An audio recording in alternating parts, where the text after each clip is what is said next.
Olá pessoal, hoje a gente vai ler Atos de 15 a 20. Nesses capítulos a gente começa já a ver a questão que uma mensagem sobre graça começa a ser anunciada. No capítulo 13, no versículo 38, ele vai falar que é pelo nome de Jesus que a gente recebe o perdão dos pecados. Graça, a gente recebe o dom da salvação. Isso é a graça de Deus. Qual é a diferença entre graça e entre misericórdia? Então, misericórdia, eu não recebo o que eu deveria receber. Graça, eu recebo o que eu não deveria receber. Aí começam alguns questionamentos sendo levantados e os apóstolos se reunindo para discutir sobre essas questões que estavam sendo levantadas. Por que a gente precisa entender isso? Porque toda a doutrina cristã hoje a gente vê muito nos evangelhos, nas cartas, só que isso estava sendo formado, eles não tinham um Novo Testamento ainda. O ponto que os apóstolos dizem é: não tornem a conversão dos discípulos difícil demais, com exigências que ninguém consegue fazer. E aí no capítulo 15, do 20 ao 21, vê um apelo de santidade sendo pregado. Eles tenham de oferendas a ídolos, não se envolvam com imoralidade sexual. O apelo de santidade começa a ser pregado. E isso vem a ser o que caracteriza a marca da vida de um cristão. Então, o que caracteriza e identifica um cristão? A sua marca de santidade, de você ser separado, de você ser um povo separado. E muito da mensagem que fica por trás é assim: não adianta vocês quererem alguma coisa de Deus baseada em meritocracia, porque é por graça. Só que a gente tem esse contexto de meritocracia muito reforçado na nossa sociedade. Em todos os lugares que a gente vive, esse contexto é muito reforçado. Então, por isso que às vezes é um pouco difícil a gente conseguir entender, porque é uma mensagem que vem muito na contramão do que a gente está acostumado. A gente entra na questão da circuncisão de Timóteo. E a circuncisão de Timóteo nada mais seria do que os apóstolos falando sobre não colocarem exigências demais. Então, por que Timóteo foi circuncidado? Ele daria a Timóteo maior acesso às sinagogas quando ele estava nas viagens com Paulo. Mais ou menos hoje, como é que funcionaria? Você ter um diploma de médico te capacita a ir para o campo missionário muito mais fácil. Você ter o idioma do país é muito mais fácil, te facilita a entrada naquele lugar. Então, era a mesma coisa com a circuncisão de Timóteo. A gente vê que os judeus de Tessalônica, eles ouviam o ensino, mas eles estavam ali todos os dias analisando as escrituras para saber se o que eles estavam ensinando era verdade. E essa é a prática que torna muito difícil você ser enganado ou você cair em uma heresia, porque você está sempre consultando a palavra para saber se o que aquela pessoa está falando é verdade.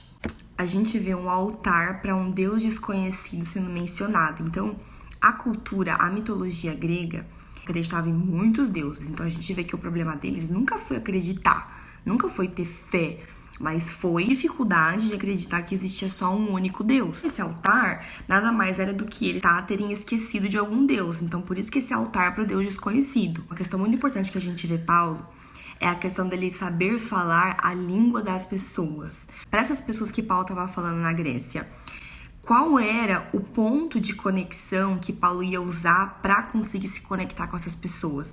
Qual era o termo delas? Porque não adianta você falar uma mensagem que elas não iam entender. Elas nem sabiam que era Moisés. Elas não conheciam o Antigo Testamento, nunca tinham ouvido falar naquilo.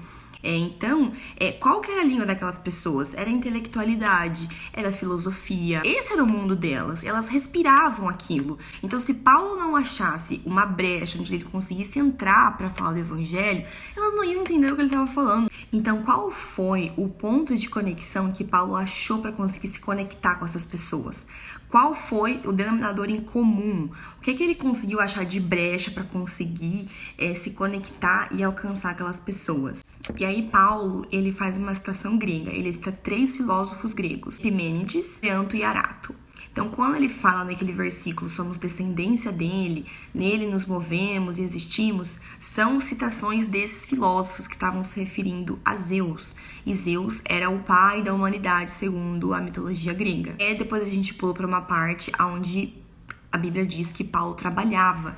Então, ele usava suas habilidades, que ele conseguia monetizar aquilo. A gente vê os filhos de Seba tentando expulsar demônios e é muito interessante o que o demônio vira para eles e fala, né, de que eu conheço Jesus e eu sei quem é Paulo, mas quem são vocês? Nomes são conhecidos no mundo espiritual e o mundo espiritual reconhece uma autoridade, que é o nome de Jesus. Vai ver depois, na terceira viagem missionária deles, uma confusão que teve na cidade. Pessoas que estavam ali no meio da confusão e elas nem sabiam o porquê que elas estavam ali. Pro final, Paulo se despede dos seus discípulos, dizendo de que ele sabia no espírito dele que prisão e sofrimento o aguardava e que ele não voltaria a ver aquelas pessoas mais. E aí eu só queria falar uma coisa que eu esqueci de falar naquela parte em que eu falei que as questões começam a ser levantadas, os apóstolos se reúnem para discutir sobre aquilo, de que muitas vezes, assim, pra gente construir alguma coisa,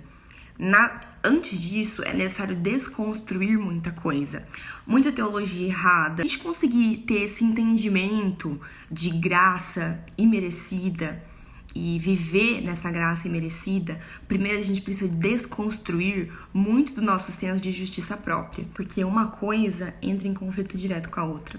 Então é só uma reflexão para vocês pensarem coisas que vocês precisam desconstruir na cabeça de vocês para vocês conseguirem construir uma coisa nova. Então, por hoje foi isso. Amanhã a gente termina Atos e começa Marcos. Eu espero que vocês estejam gostando até agora. A gente já tá quase no dia 10. Uma alegria pra mim conseguir compartilhar isso com vocês. Um beijo e até amanhã.